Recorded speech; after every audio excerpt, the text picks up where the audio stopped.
ঘরে যারা নামাজ পড়ে তাদের নামাজ হবেই না, নাকি নামাজ হবে কিন্তু গুনাহগার হবে? গুনাহগার হবে। জি, জামাতে সালাত পড়া শর্ত না, একমাত্র জাহিরি মজহাবে।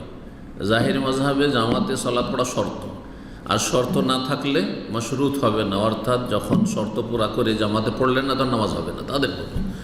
বাকি অধিকাংশ ওলামাদের নিকটে জামাতে সালাত পড়া ওয়াজিব, আর কিছু ওলামাদের কাছে সুন্নাতে মুআক্কাদা। তবে ফরজে কেফায়া অবশ্য, যারা সুন্নাতে মুআক্কাদা বলেছে ফরজে কেফায়া অবশ্যই, অর্থাৎ প্রতিটি মসজিদে একদল জামাত সহকারে সালাত পড়তে হবে। যদি মসজিদে জামাত না হয় গোটা গ্রাম গুনাহগার।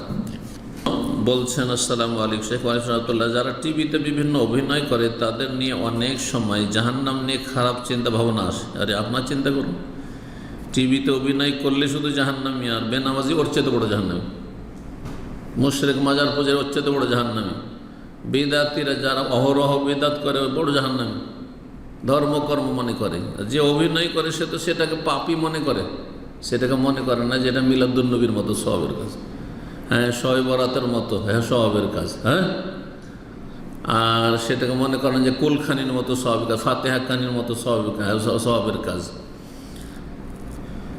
তো কিন্তু ফাসেকেরা, এরা হচ্ছে ফাসেক পাপিষ্ঠ, যারা গান বাজনা ইত্যাদি আর এসবে লেগে আছে তারা ফাসেক। জি,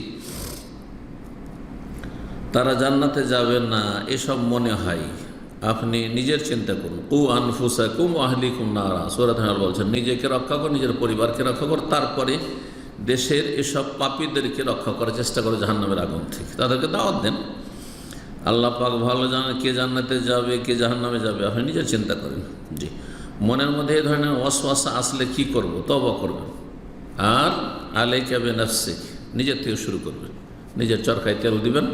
যেমন আল্লাহ বলেছেন নিজেকে যদি বাঁচিয়ে নেন, আল্লাহ একটি আয়াতে বলছেন যখন দেখবেন যে কেউ আমার দাওয়াতে সাড়া দিচ্ছে না, কেউ আমার উপদেশ নিচ্ছে না, ভালো কথা শুনছে না, আল্লাহ এই মর্মে একটি আয়াত রয়েছে গুরুত্বপূর্ণ, ইয়া আইয়ুহাল্লাযীনা আমানু হে ঈমানদার আলাইকুম আনফুসাকুম, তোমরা নিজেকে রক্ষা করো, লা ইয়াদুরকুম মান দাল্লা ইযা হাতাদাইত, তোমরা যদি হেদায়েত পেয়ে যাও, জান্নাতের পথে থাকো, হেদায়েতের পথে থাকো, তো লা ইয়াদুরকুম, কে গোমরাহ হইল, পথভ্রষ্ট, জাহান্নামে ডানে বামে পড়ে গেল জাহান্নামে, এতে তোমাদের কোনো ক্ষতি নেই।